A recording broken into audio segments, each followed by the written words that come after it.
Hello students, Pallav physics के amazing platform पे आपका स्वागत है। तो आज हम लोग करंट इलेक्ट्रिसिटी चैप्टर के एक टॉपिक के बारे में पढ़ेंगे, रेजिस्टेंस। कंसेप्ट ऑफ रेजिस्टेंस को डिटेल में समझेंगे। क्यों जब करंट किसी कंडक्टर से फ्लो होता है तो क्यों रेजिस्टेंस ऑफर होता है करंट के फ्लो को। रेजिस्टेंस का कारण क्या है वो समझेंगे, काउज ऑफ रेजिस्टेंस। उसके बाद समझेंगे फैक्टर्स किस पे रेजिस्टेंस डिपेंड करता है, स्पेसिफिक रेजिस्टेंस क्या होता है, वोल्टेज वर्सेस करंट का ग्राफ भी देखेंगे और ये सारी बातें डिटेल में करेंगे आज। तो चलिए कहानी की शुरुआत करते हैं, रेजिस्टेंस को समझते हैं क्या है। तो रेजिस्टेंस नाम से क्लियर है कि कुछ अपोज कर रहा होगा। रेजिस्ट का मतलब ये होता है अपोज करना, विरोध करना, अवरोध पैदा करना, बाधा उत्पन्न करना। नहीं तो रजिस्ट करना। तो क्या चीज का रजिस्ट हो रहा है, क्या चीज रजिस्ट किया जा रहा है, किसको रजिस्ट किया जा रहा है। तो करंट इलेक्ट्रिसिटी में करंट के फ्लो को रजिस्ट किया जा रहा है, करंट के फ्लो को रोका जा रहा है, उसको रजिस्ट किया जा रहा है ना। तो रेजिस्टेंस का पहले अगर हम डेफिनेशन लिखें तो रेजिस्टेंस का डेफिनेशन है द हिंडरेंस या ऑब्स्ट्रक्शन, जो भी आप लिख सकते हो, हिंड्रेंस या obstruction offered to flow of current, इसी को कहते हैं रेजिस्टेंस, है ना। करंट के फ्लो में जो हिंडरेंस है, जो बाधाएं हैं, जो रुकावटें हैं, उसी को बोला जाता है रेजिस्टेंस। तो अब अगला सवाल ये आता है कि रेजिस्टेंस आखिर है क्यों, है ना। ये रेजिस्टेंस क्यों आता है, why there is a resistance, है ना। क्यों ये कोई भी कंडक्टर में ही फ्लो करेगा, नहीं करंट नॉन इंसुलेटर में तो करेगा नहीं, जो नॉन कंडक्टिंग है उसमें तो होता नहीं, रबड़ या वुड जैसे में, जैसे कॉपर है, एल्युमिनियम है, ये सब में करंट फ्लो करता है कंडक्टिंग मटेरियल में। तो ये जो कंडक्टिंग मटेरियल है, ये कंडक्टर है, ये ऑफर रेजिस्टेंस क्यों ऑफर करता है।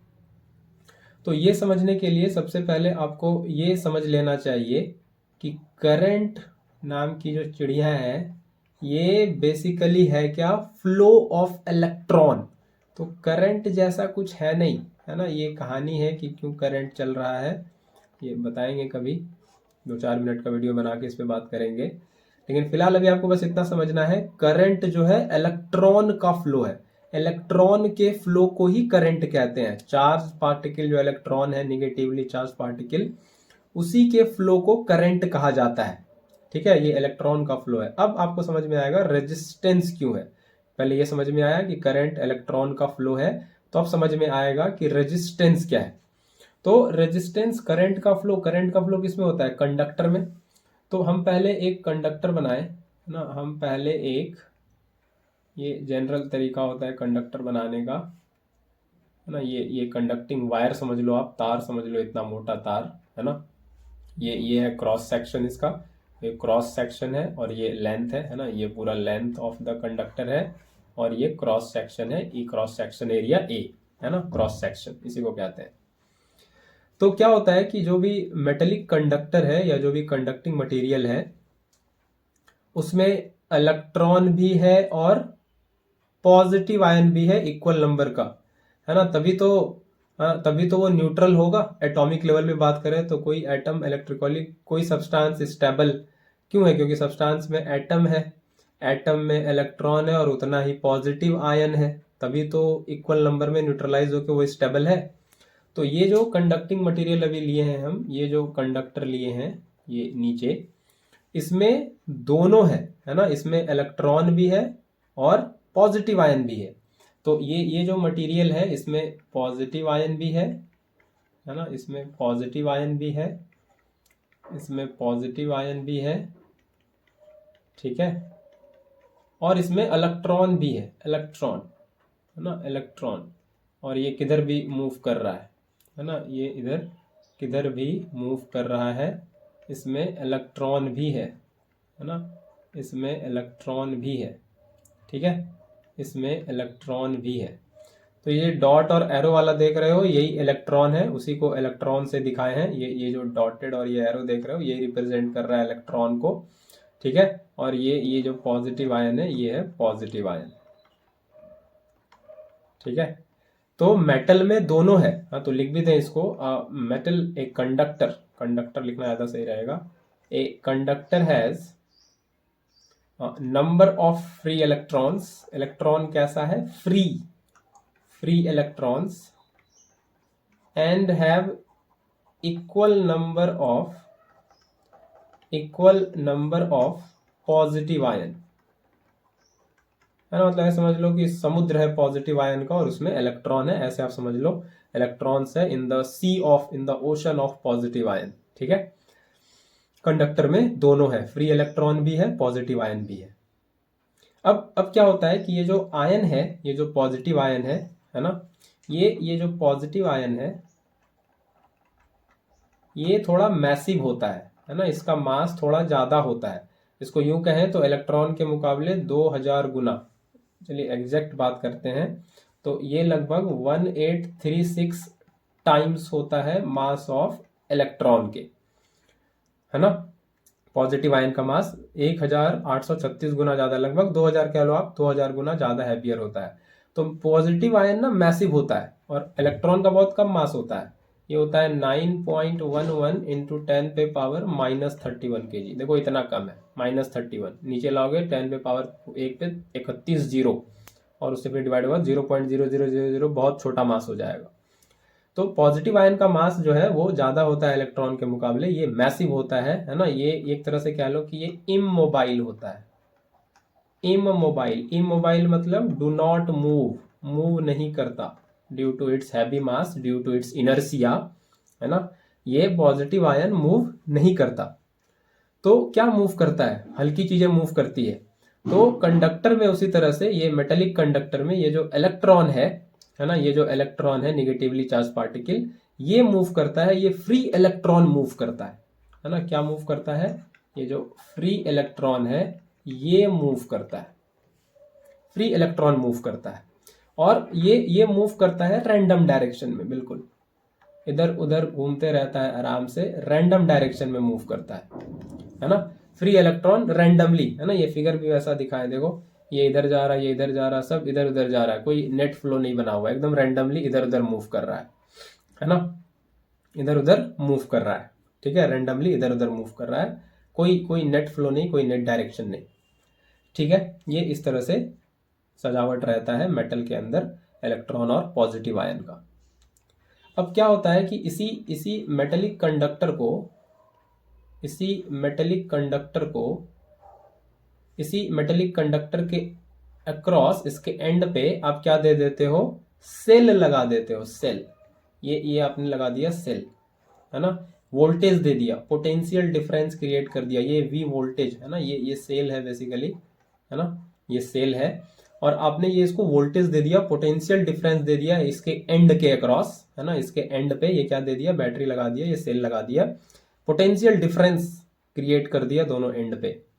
तो क्या होगा, इसमें जो पॉजिटिव आयन है वो तो बेचारा इमोबाइल है ना, वो तो मूव नहीं करने वाला, है ना, वो तो मैसिव है, वो तो मूव करेगा नहीं।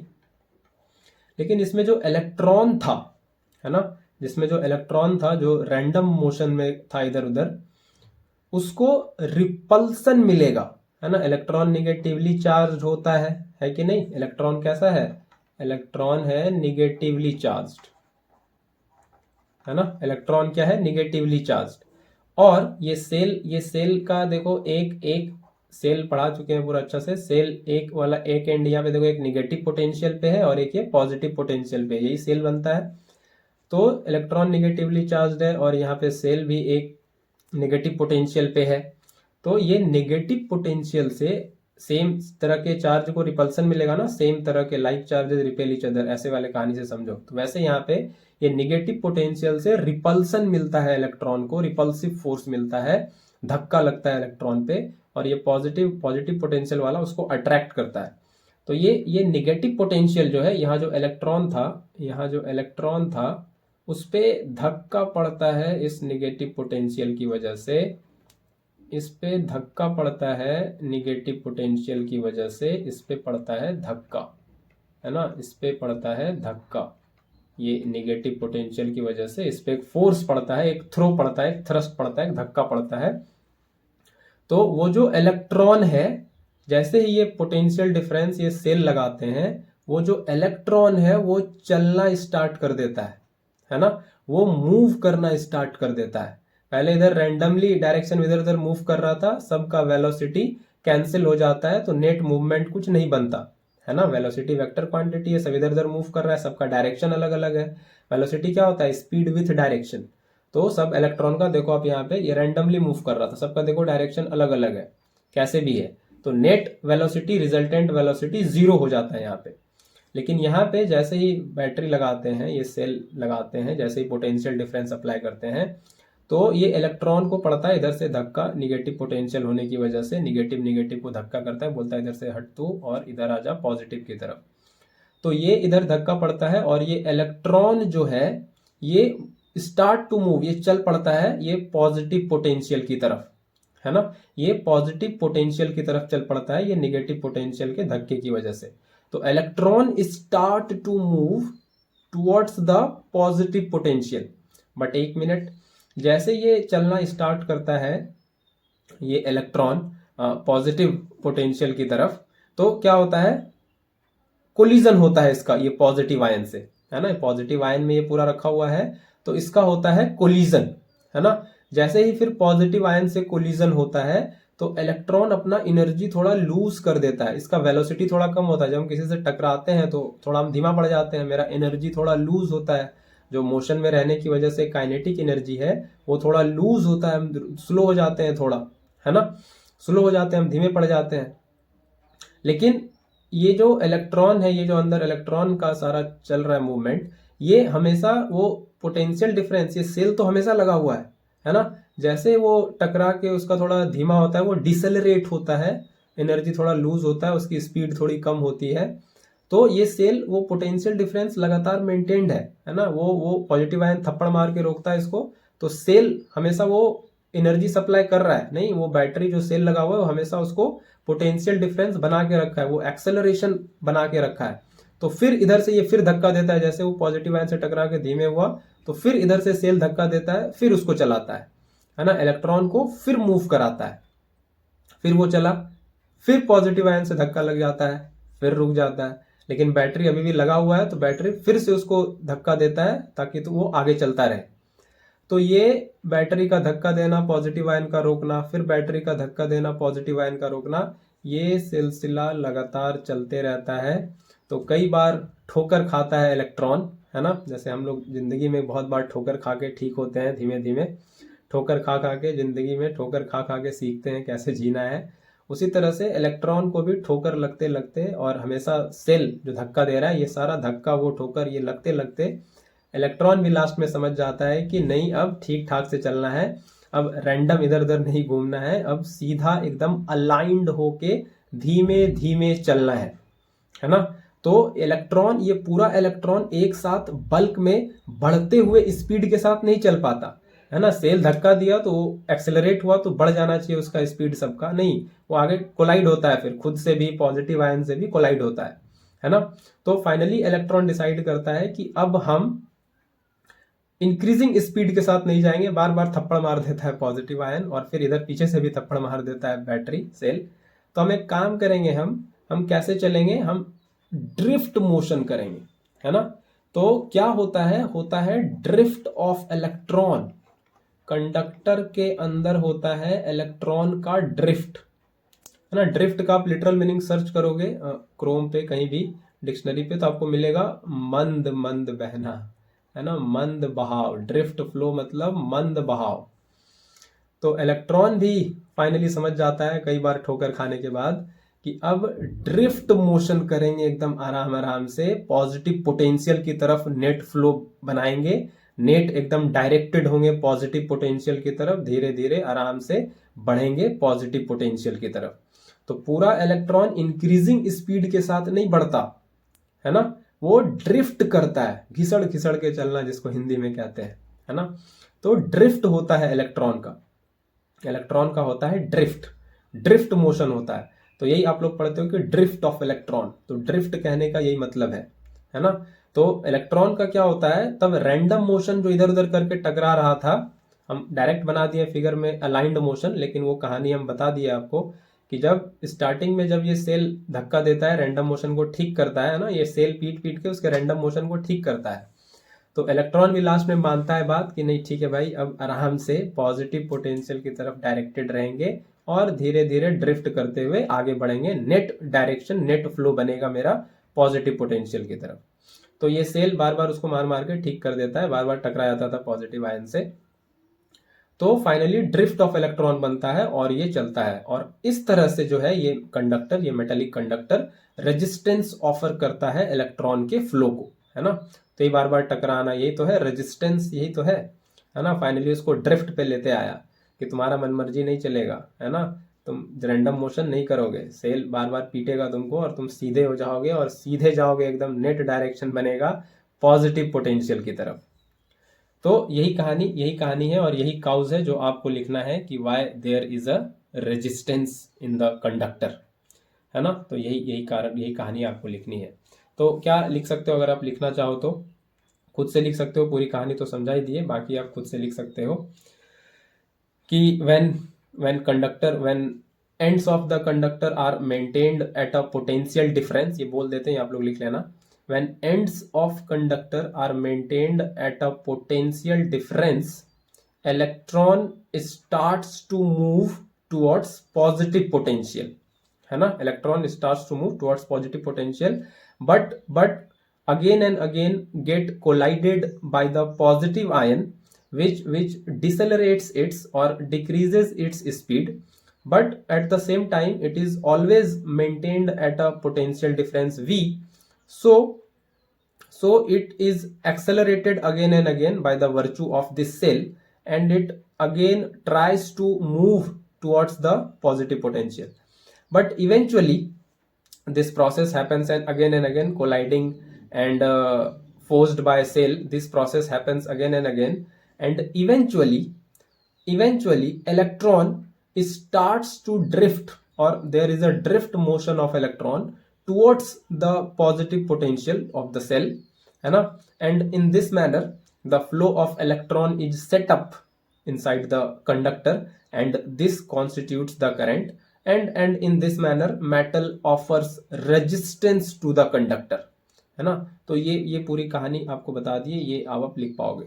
तो इलेक्ट्रॉन का ड्रिफ्ट मोशन होता है, इंक्रीजिंग स्पीड के साथ नहीं चलता एक साथ बल्क में, सारा इलेक्ट्रॉन बल्क में इंक्रीजिंग स्पीड के साथ नहीं चलता, ड्रिफ्ट होता है ना, घिसड़ घिसड़ के चलना, ऐसे कह सकते हो आप। तो ये पूरी कहानी why there is a resistance, ये पूरी कहानी आपको अब समझ आई है ना। अब हम लोग आगे बढ़ते हैं।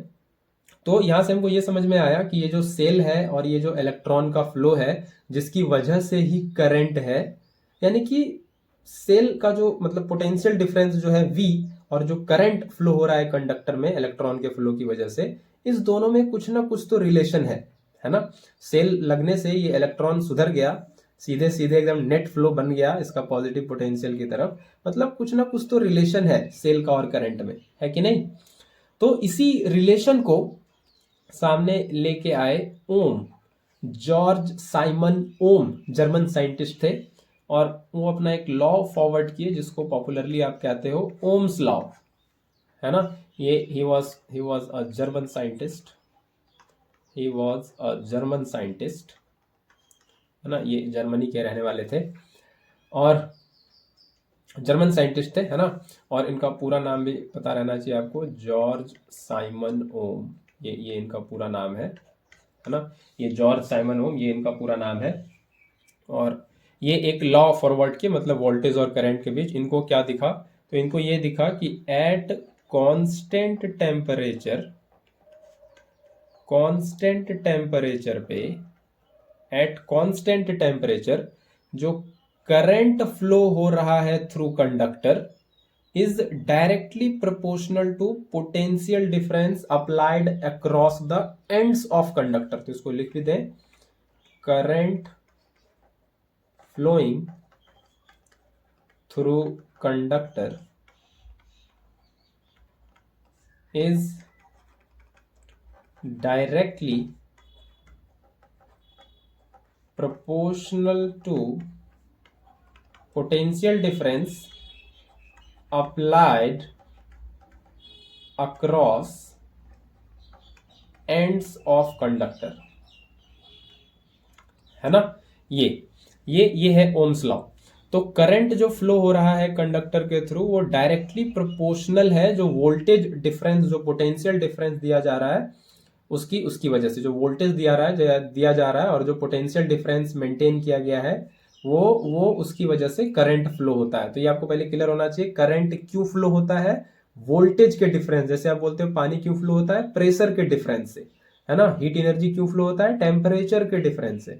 तो जितना ज्यादा वोल्टेज का डिफरेंस होगा उतना ज्यादा करंट होगा, जितना ज्यादा पोटेंशियल डिफरेंस होगा उतना ज्यादा करंट होगा, जितना ज्यादा वोल्टेज होगा उतना ज्यादा करंट होगा। लेकिन एक कंडीशन पे ये ध्यान रखना है, एट कांस्टेंट टेम्परेचर, ये कंडीशन नहीं बोलना है, टेम्परेचर एक फिक्स, एक गिवन टेम्परेचर पे ये बात होगी, टेम्परेचर अलग अलग बदलोगे तो फिर ये सिनेरियो अलग अलग हो जाएगा। तो एक कांस्टेंट टेम्परेचर पे करंट जो है वो डायरेक्टली प्रोपोर्शनल है वोल्टेज के या पोटेंशियल डिफरेंस के। तो ये I directly proportional to V, और ये प्रोपोर्शनलिटी जब हम हटाते हैं तो फिजिक्स की दुनिया में एक कांस्टेंट आता है, और ये कांस्टेंट था 1/r, दिस इज v, है ना। 1/r को क्या कहते हैं अभी आगे बताएंगे। और यहां से बन जाएगा v equal to I R, है ना, ये जब क्रॉस मल्टीप्लीकेशन आप करोगे। तो यही होता है ओम्स लॉ, इसी को ओम्स लॉ कहते हैं, यही ओम्स लॉ है, दिस इज ओम्स लॉ, है ना। ये R क्या है, अब इस पे बात करेंगे। R है रेजिस्टेंस, है ना, resistance offered to current by conductor. जिस रेजिस्टेंस की बात की वही है ये रेजिस्टेंस, है ना, ये है रेजिस्टेंस। तो V equal to I R, this is the resistance. इस पे हम लोग बात कर चुके हैं रेजिस्टेंस क्या है ना। तो यहां से अब V equal to I R हो गया, तो यहां से रेजिस्टेंस हो जाएगा V बाय आई, और V क्या है, वोल्टेज, है ना, वोल्ट, वोल्टेज का यूनिट क्या होता है, वोल्ट, एसआई यूनिट, और करंट का क्या होता है, एम्पियर, है ना। तो ये वोल्ट पर एम्पियर, इसी को इन्हीं के नाम पे यूनिट बना दिया गया, इनको सम्मान देने के लिए, है ना। इसको कहते हैं ओम, इसी यूनिट को, वोल्ट पर एम्पियर को, और इसको सिंबॉलिकली दिखाते हैं ऐसे, इसको बोलते हैं ओमेगा, है ना। तो ये ओमेगा जो दिख रहा है, ये ओम जो दिख रहा है, यही है एसआई यूनिट, है ना। यही क्या है, यही है SI unit of resistance, resistance का एसआई यूनिट है ना, रेजिस्टेंस का एसआई यूनिट है ओम। ठीक है, ये भी समझ में आया, ओम, ये ध्यान रहेगा, उन्हीं के नाम पे, वोल्ट बाय एम्पियर को उन्हीं के नाम पे उनको सम्मान देने के लिए ये ओम बनाया गया। ठीक है, तो अब यहां से एक और क्वेश्चन बनता है कि डिफाइन 1 ओम। 1 ओम को आप कैसे डिफाइन करोगे। तो यहां पे हमको दिख रहा है R equal to V by I, तो ये रेजिस्टेंस का यूनिट होता है ओम, तो ये 1 ओम हो, ये कैसे पॉसिबल है, ये तभी होगा जब ये 1 वोल्ट होगा और ये करंट 1 एम्पियर होगा, है ना। ये होगा 1 वोल्ट पर एम्पियर, और फिर इसको आप कहोगे 1 ओम। तो रेजिस्टेंस, है ना, और resistance is said to be of 1 ohm, जो कंडक्टर ऑफर कर रहा है करंट के फ्लो को रेजिस्टेंस, तो a resistance is said to be of 1 ohm if current of 1 ampere flows through a conductor। अब करंट क्यों फ्लो करेगा, ड्यू टू पोटेंशियल डिफरेंस, तो due to potential difference of 1 volt which is offered by the cell, इसकी वजह से जो resistance offer हो रहा है उसको कहते हैं 1 ओम। तो इसको लिख देते हैं हम रेजिस्टेंस, ये आपको लिखना है पेपर में, resistance is said to be of 1 ohm if a current of 1 ampere flows through a conductor due to potential difference of 1 volt। PD मतलब potential difference of 1 volt। तो 1 वोल्ट के पोटेंशियल डिफरेंस की वजह से अगर 1 ampere का current flow हो रहा है तो कंडक्टर उस समय जितना रेजिस्टेंस ऑफर करता है उसका मैग्नीट्यूड 1 ओम का कहलाएगा, है ना। 1 एम्पियर का करंट सेल जो हम लोग यूज कर रहे हैं वो कितने का, 1 वोल्ट का है। तो उसकी वजह से फिर जो करंट फ्लो होगा तो उसमें रेजिस्टेंस ऑफर करेगा कंडक्टर। तो रेजिस्टेंस जो ऑफर कर रहा है उसका मैग्नीट्यूड जितना है वो 1 ओम है। ये आपको डेफिनेशन लिखना है रेजिस्टेंस का, ठीक है। आगे बढ़े अब, ठीक है। ये पूरी बात इतनी समझ में आई, है ना। यहाँ पे देखो एक कांस्टेंट जब आप देख रहे थे यहाँ पे, तो ये आपको थोड़ा बता ही दें, ये नहीं तो छूट जाएगा फिर। ये 1/r, ये जो प्रोपोर्शनैलिटी में लेके आए थे 1/r, ये क्या है ना। ये जो 1/r है, व्हाट इज दिस। तो ये देखो रेजिस्टेंस का रेसिप्रोकल हुआ कि नहीं, रेजिस्टेंस ऐसे r/1, तो इसको आप कर दिए रेसिप्रोकल 1/r, ये क्या हो गया, ये हो गया रेसिप्रोकल। तो रेजिस्टेंस का रेसिप्रोकल हो गया, तो रेसिप्रोकल ऑफ रेजिस्टेंस इसको कहते हैं कंडक्टेंस, है ना। ये रेजिस्टेंस का बस रेसिप्रोकल है, तो reciprocal of resistance is conductance. तो कंडक्टेंस का यूनिट क्या होगा, ये 1/ओम, है ना। ये ओम नीचे आ जाएगा तो इसको आप ऐसे लिख सकते हो, ओम का इनवर्स, है ना। ओम को ऐसे ऊपर करोगे तो ओम पे पावर -1 आएगा, और ओम का इनवर्स। तो रेजिस्टेंस के यूनिट को ओम कह देते हो, है ना, और कंडक्टेंस के यूनिट को ओम इनवर्स कह दो, या इसको बोला जाता है साइमन, है ना, जो उन्हीं का नाम था जॉर्ज साइमन ओम। तो इस यूनिट को बोला गया साइमन, कंडक्टेंस के यूनिट को साइमन बोला गया। तो जो लास्ट में ओम है वो रेजिस्टेंस के लिए, और ओम का इनवर्स यानी कि कंडक्टेंस 1/r, ओम से पहले जो नाम है साइमन, वो 1/r के लिए, कंडक्टेंस के लिए, ठीक है। ये पूरी इतनी बात समझ में आई, है ना, इतनी बात पूरी समझ में आई, ठीक है। तो अब इसमें ड्रॉबैक कह लो, या लिमिटेशन कह लो, या डिस्क्रिपेंसीज कह लो, क्या त्रुटियां, क्या खामियां थी ओम्स लॉ में, है ना। तो ये आप कह लो लिमिटेशन, या कह लो ड्रॉबैक,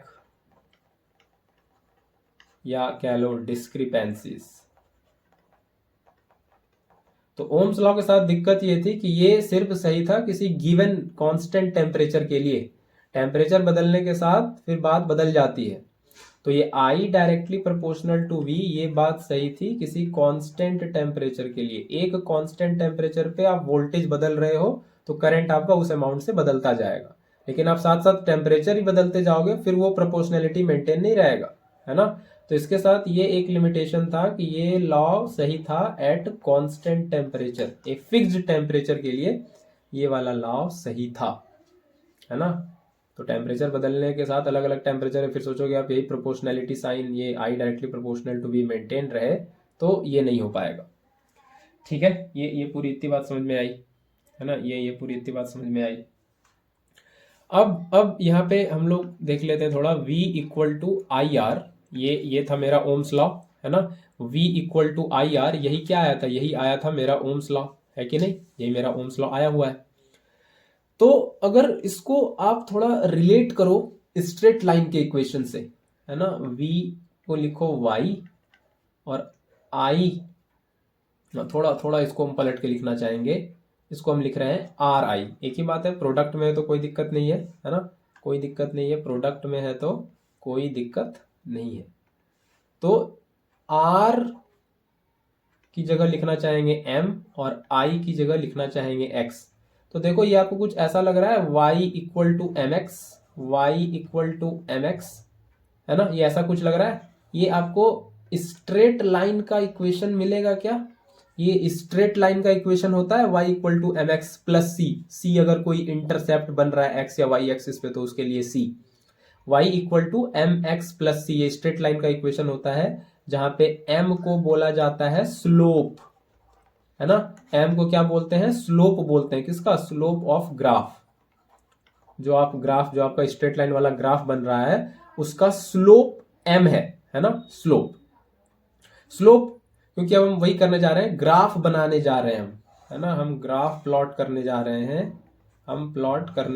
हैं, ग्राफ, v वर्सेस i का, है ना, graph of v versus i ये प्लॉट करने जा रहे हैं।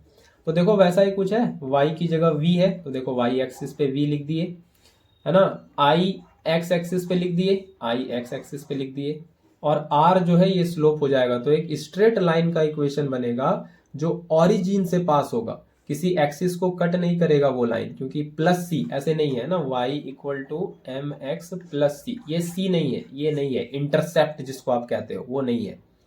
तो एक स्ट्रेट लाइन का इक्वेशन बनेगा जो ओरिजिन से पास करेगा, है ना। तो ये इस तरह से, क्योंकि डायरेक्टली प्रोपोर्शनल है, ये इस तरह से, ये इस तरह से ओरिजिन से पास करेगा, बिल्कुल straight line passing through the origin, है ना। ये ग्राफ बनेगा v equal to I R, ये ग्राफ बनेगा। और ये जो स्ट्रेट लाइन बन गया, ये ग्राफ बन गया, इसी ग्राफ का स्लोप, है ना, स्लोप यानी कि m, ये m मतलब स्लोप, ये क्या होगा r, है ना, स्लोप क्या होगा r, ठीक है। तो स्लोप क्या होता है, स्लोप पहले क्लियर है आपका, क्या होता है स्लोप। तो स्लोप बेसिकली होता है चेंज इन y एक्सिस, ये आपको आपके लेवल पे बता रहे हैं, बाकी इसका मतलब तो कुछ और भी थोड़ा डेप्थ में है, टेन थीटा, है ना, tan theta, trigonometry, change in x axis, है ना। स्लोप का मतलब ये है change in y axis bye change in x axis, वो जो ढलान है ना। तो y एक्सिस में क्या है मेरा, y एक्सिस में वोल्टेज है तो चेंज इन वोल्टेज, और x एक्सिस में क्या है करंट, चेंज इन करंट, है ना।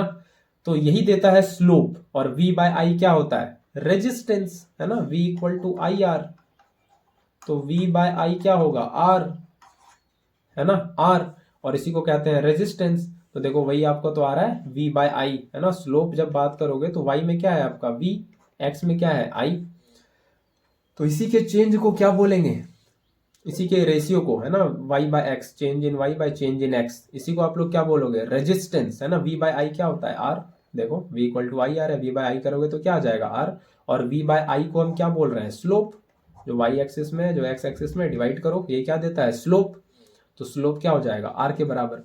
तो इस ग्राफ का स्लोप रेजिस्टेंस के बराबर होगा, है ना, रेजिस्टेंस के बराबर होगा, ठीक है। इस ग्राफ का स्लोप रेजिस्टेंस के बराबर होगा।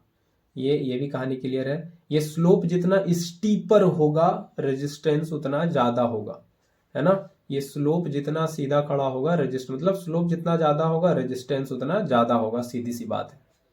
तो v बाय आई का वैल्यू जितना ज्यादा, मतलब स्लोप जितना ज्यादा रेजिस्टेंस उतना ज्यादा, ये अभी एक लेके भी बताएंगे,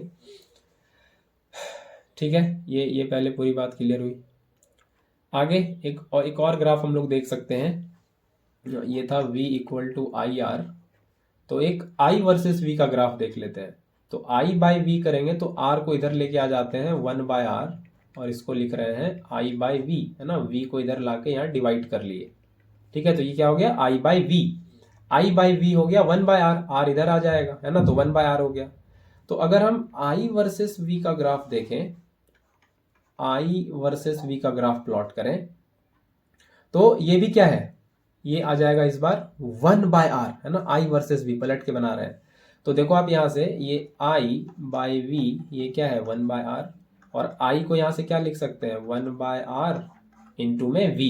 तो देखो ये वैसा नहीं हो गया y equal to M x, फिर से कुछ वैसा ही हुआ, y equal to M x, है कि नहीं। तो ये जो v है ये देखो इस बार x एक्सिस पे है सॉरी, तो ये v जो है ये x एक्सिस पे है, और ये i जो है ये इस बार y एक्सिस पे है। तो देखो वैसा ही तो बन गया y equal to M x, लेकिन इस बार जो स्लोप है वो है 1 बाय आर, ये है स्लोप 1 बाय आर, ये है m का वैल्यू 1 बाय आर, ये है slope, change in y axis bye change in x axis. तो i बाय v ये किसके बराबर है 1 बाय आर के बराबर, और यहाँ ग्राफ से change in y by change in x का मतलब क्या होता है स्लोप। तो यहाँ फिर से क्या बनने वाला है, फिर से बनेगा ये स्ट्रेट लाइन, लेकिन इस बार इसका स्लोप या m का वैल्यू ये होगा 1 बाय आर, ठीक है। तो i versus v graph, i versus v graph, ये स्लोप आ जाएगा 1 बाय आर। ये पूरी कहानी क्लियर है। आगे बढ़े अब अगले टॉपिक पे चले। तो अगला जो अब मुद्दा है वो अब बात कर लेते हैं दो तरह के रजिस्टर्स की, है ना। दो तरह के रजिस्टर्स की बात कर लेते हैं जो आपके सिलेबस में है, ओहमिक और नॉन ओहमिक, है ना। ओहमिक रजिस्टर, ये एक ही साथ टेबुलर फॉर्म में डिफरेंस बना के बात कर लेते हैं, ओहमिक रजिस्टर और non ohmic register. Non ohmic register, तो नाम से क्लियर लग रहा है। ओहमिक मतलब क्या, वैसा रजिस्टर्स जो ओम्स लॉ को फॉलो करे, है ना। वैसा रजिस्टर्स जो ओम लॉ को फॉलो करे, है ना। Ohmic and non ohmic register, है ना। तो जो ओम्स लॉ को फॉलो करता हो, है कि नहीं, ओबेज ओम्स लॉ, है ना। तो वैसा कंडक्टर में भी रेजिस्टेंस होगा, है ना। तो सिर्फ रजिस्टर नहीं, कंडक्टर सब कुछ। तो वैसा सब्सटेंस, सीधा वैसा सब्सटेंस जो ओम्स लॉ को ओबे करता हो, मतलब उसमें वोल्टेज डायरेक्टली प्रोपोर्शनल टू, है ना, current directly proportional to voltage होता हो, तो वो ओम्स लॉ को ओबे करता हो, तो वो है ओमिक। नाम से भी क्लियर है, ओमिक मतलब ओम्स लॉ ओबे करने वाला मटेरियल, वैसा सब्सटेंस, ठीक है। नॉन ओमिक जो ओम्स लॉ ओबे नहीं करे, do not obey Ohm's law, जो ओम्स लॉ ओबे ना करे। ये पहला डिफरेंस आप लिख सकते हो। दूसरा क्या लिखोगे, एग्जाम्पल लिख सकते हो। तो इसमें क्या क्या हो जाएगा, मेटेलिक कंडक्टर, है ना, एग्जाम्पल लिख सकते हो। और क्या लिखोगे इसमें, मेटेलिक कंडक्टर, है ना, जैसे आयरन, कॉपर, एल्यूमिनियम, ये सब, है ना। और नॉन ओमिक में और भी इसमें वगैरह वगैरह लिख सकते हो। डाइल्यूट H2SO4, सल्फ्यूरिक एसिड, है ना। कॉपर तो लिख ही दिए, कॉपर इलेक्ट्रोड उसी में आ जाएगा, है ना, उसमें और कोई दिक्कत नहीं है। तो ठीक है, ऐसे और भी बहुत सारा मटेरियल आप लिख सकते हो। नॉन ओमिक में क्या क्या आ जाएगा, नॉन ओमिक में आ जाएगा सोलर सेल, है ना, सोलर सेल, डायोड, ट्रांजिस्टर, ये सब सेमीकंडक्टर का दुनिया है। सेमीकंडक्टर ओम्स लॉ नहीं चलता वहाँ थोड़ा, है ना। ये एलईडी, ये सोलर सेल, है ना, इस तरह से और भी डायोड एक्सेट्रा, है ना। तो ऐसा नॉन ओमिक वाला, है ना, आप लिख सकते हो। ट्रांजिस्टर, है ना, ट्रांजिस्टर भी लिख सकते हो, ट्रांजिस्टर, है ना, वगैरह वगैरह। सब सेमीकंडक्टर वाला गेम जहाँ चलता है वहाँ पे ओम्स लॉ नहीं चलता, है ना। सेमीकंडक्टर है ये सब, सोलर सेल, डायोड, एलईडी, ये सब सेमीकंडक्टर की दुनिया है। तो ये यहाँ पे ओम्स लॉ काम नहीं करता, ठीक है। तो ये और क्या दिखा सकते हो, और एक ग्राफ दिखा सकते हो अगले डिफरेंस में, है ना। अगला एक और डिफरेंस लिखना तो आप ग्राफ दिखा सकते हो। V वर्सेस I का ग्राफ ऐसे बना दो, इसका स्ट्रेट लाइन होता है ना। ओम्स लॉ ओबे करता है, स्ट्रेट लाइन एकदम। और इसमें स्ट्रेट लाइन नहीं होगा, कर्व होगा, है ना, स्ट्रेट लाइन नहीं होगा। ये ऐसे करके कुछ कर्व बना दो, ऐसे करके, ये ऐसे करके कुछ कर्व बना दो, है ना। इसमें ओबे नहीं करेगा, ये नॉन ओमिक है, कर्व बन जाएगा, स्ट्रेट लाइन नहीं बनेगा पासिंग थ्रू द ओरिजिन, एक कर्व बन जाएगा। तो ये हो गया नॉन ओमिक के लिए, ठीक है, ये हो गया नॉन ओमिक के लिए, इतनी बात हो गई, ठीक है। ये पूरा समझ में आया, है ना। ये पूरी कहानी समझ में आई है आपको। तो ओमिक नॉन ओमिक ये पूरा समझ में आ गया है। तो आगे हम और बात कर सकते हैं जल्दी से, फैक्टर्स जो रेजिस्टेंस को अफेक्ट करता है, फैक्टर्स अफेक्टिंग रेजिस्टेंस, है ना, फैक्टर्स अफेक्टिंग रेजिस्टेंस। तो क्या क्या फैक्टर्स है जो रेजिस्टेंस को अफेक्ट करता है। तो पहला, length of conductor, length of conductor. तो रेजिस्टेंस जो है वो डायरेक्टली प्रोपोर्शनल होता है लेंथ के, कंडक्टर का जो लेंथ है, कंडक्टर का लेंथ जितना ज्यादा होगा रेजिस्टेंस उतना ज्यादा होगा। डायरेक्ट प्रोपोर्शन का ये मतलब है कि ये बढ़े तो ये भी बढ़े, है ना। डायरेक्ट प्रोपोर्शन का ये मतलब है कि लेंथ बढ़ेगा तो रेजिस्टेंस भी बढ़ेगा, लेंथ घटेगा तो रेजिस्टेंस भी घटेगा। तो कंडक्टर का लेंथ जितना ज्यादा होगा रेजिस्टेंस भी उतना ज्यादा होगा। क्यों ऐसा, तो आप खुद सोचो कि कंडक्टर का लेंथ अगर ज्यादा होगा तो इलेक्ट्रॉन का कोलिजन उतना ज्यादा देर तक होगा नहीं। अभी जो कंडक्टर बताए थे शुरू में, कंडक्टर का लेंथ, है ना, कंडक्टर का लेंथ आप जितना ज्यादा बना दोगे, जितना लंबा रहेगा आपके कंडक्टर का लेंथ, इलेक्ट्रॉन को उतना लॉन्गर डिस्टेंस ट्रेवल करना होगा, है ना। करंट इलेक्ट्रॉन का ही फ्लो है तो electron will have to travel a longer distance, तो उतना ज्यादा दूरी चलेगा, उतना ज्यादा बार कोलिजन होगा, उतना ज्यादा एनर्जी का डिसिपेशन होगा, उतना ज्यादा एनर्जी लॉस होगा, ऐसा भी ज्यादा खर्च होगा ट्रांसमिशन में, है कि नहीं। तो जितना ज्यादा, वो फिर खर्च बचाने के लिए हम लोग step up transformer, step down, वो सब पढ़ते हैं, वो सब बात की बात है। तो फिलहाल अभी आपको बस इतना समझना है कि कंडक्टर का लेंथ जितना ज्यादा होगा रेजिस्टेंस उतना ज्यादा होगा, क्योंकि लॉन्गर कंडक्टर में इलेक्ट्रॉन को ज्यादा डिस्टेंस ट्रेवल करना होगा, और ज्यादा डिस्टेंस ट्रेवल करेगा तो उतना ज्यादा कोलिजन होगा, है ना। ड्यू टू लॉन्गर, है ना, ड्यू टू मोर लेंथ, है ना, due to more length of conductor,